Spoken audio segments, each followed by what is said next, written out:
Okay, now we're going to be going over the best practices for the check-in and check-out process.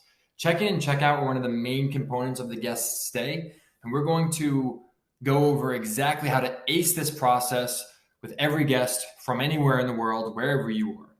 Check-in is all about communication and handing off keys. Let's go over some of the best ways to communicate with your guests and the safest ways to hand off the keys. We rely on our channel managers and automated messaging systems a lot throughout our check-in process. These systems ensure our communication is always thorough and consistent, and it allows us to do the work one time and have our messages run smoothly from there on out. When you set up your automation the right way, you may spend some extra time up front, but you will save time every time the guest checks in for the rest of your life. We set our automated messages to include our house rules, check-in and check-out instructions, and anything else we think may be useful, such as Wi-Fi instructions or anything like that.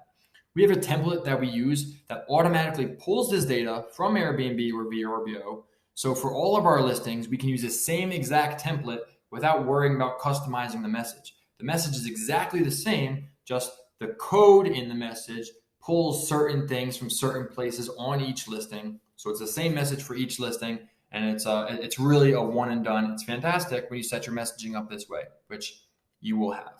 Before our guests get to our front door, they receive a series of emails and have all the information, emails, our messages, and both, to be honest with you. We send out emails, we send out messages on the app, and we do both. So before they even arrive, they receive information. Basically everything they could need has been instructed to let them know. And if they have any other questions, we have also told them, hey, let us know if you have any other questions. And 9 times out of 10, it's just a, hey, thanks, we get back. Now, when I'm on the go, most of the messages we get are just confirmations of people receiving our auto messages. Most people don't even know that they're automated, and it really goes a long way with your reputation to be a speedy communicator. Responsiveness is everything in this industry. They don't want to wait for answers. Moving forward, before anyone can enter the unit, the keys will need to be handed off, obviously, and collected when they check out. So there are a few ways that you can do this, and the very, very easy ways to accomplish this without ever going to the unit in person. Typically, we will use lock boxes like you see on the screen here to hold the keys. This allows us to store the keys in a safe spot and only allows access to the guests with a special code. We can change the code after every guest leaves, so the new guest has the security they deserve too, and no one can come back because they forgot anything or anything like that.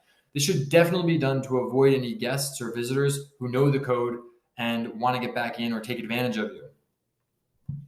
Lockboxes can be mechanical or electronic, and both options work great. There's a ton of technology out there for this, so just do some research and find what works for you.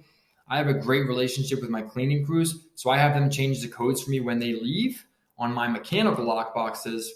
And for the ones where I don't, I have to get a Wi-Fi lockbox. This way I can change the code from anywhere from my phone, just download an app, and you can change the code at any time.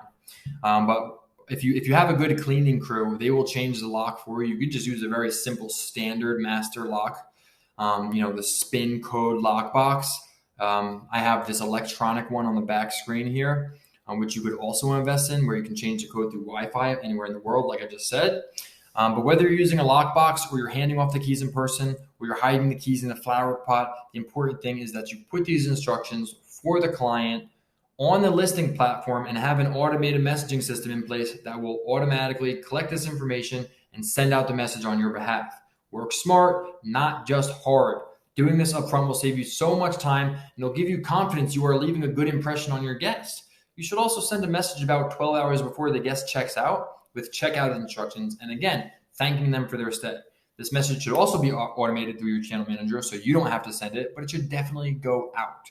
Having a good process of communication and handing off the keys really is the path to an effortless, automated check-in and check-out experience. They automatically get the instructions, they grab the keys, they automatically get the instructions to put them back and check out, and then they're on their way.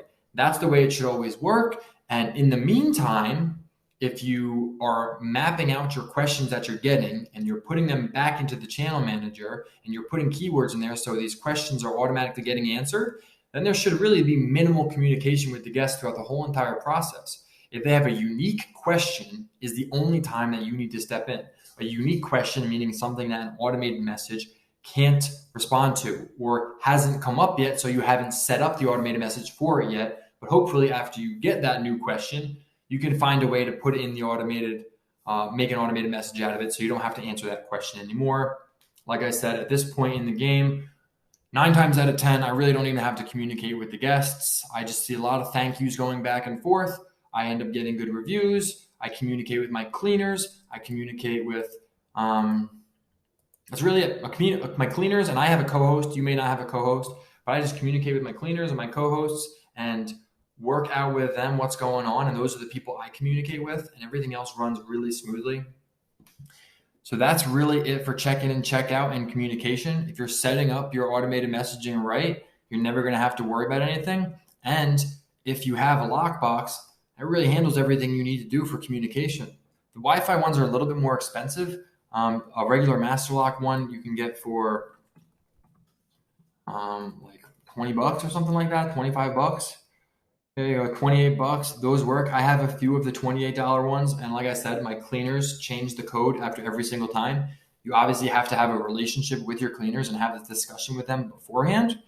But if not, just buck up, spend an extra $150 or whatever it is, and get one that you can change using Wi-Fi to alleviate any concerns you have. Then you're really on the go. And at some point in time, I'm definitely going to upgrade this as well. But for my first couple, I had a really good relationship with my cleaners. I didn't need it, so I never went for it. I never had to update them. If I ever ruin the relationship with the cleaners or anything ever happens, I'm definitely going to replace them with electronic Wi-Fi lock boxes. This way I can do it from anywhere in the world. That's really how we should be doing it anyway. So get the lock boxes. Make sure all of your messaging is set up. Hospitable comes with some very good messaging up front just to start. But you should also add your own rules in there, check in, check out, this, that. Look at the ones they give you to start. And then what I did was just added certain ones that I needed. I think I actually removed a few too that I didn't want in there anymore. But they give you a really comprehensive area to start from with all the rules that they put in place. Just look at the rules they have, see if you like them. If you don't like them, adjust them. If you do like them, leave them, whatever you want to do, and then add as you go. It's really important that you add as you go. Otherwise, you're always going to be answering the same questions over and over and over again. And really, no one wants to do that. So I'll see you guys on the next lesson. And till then.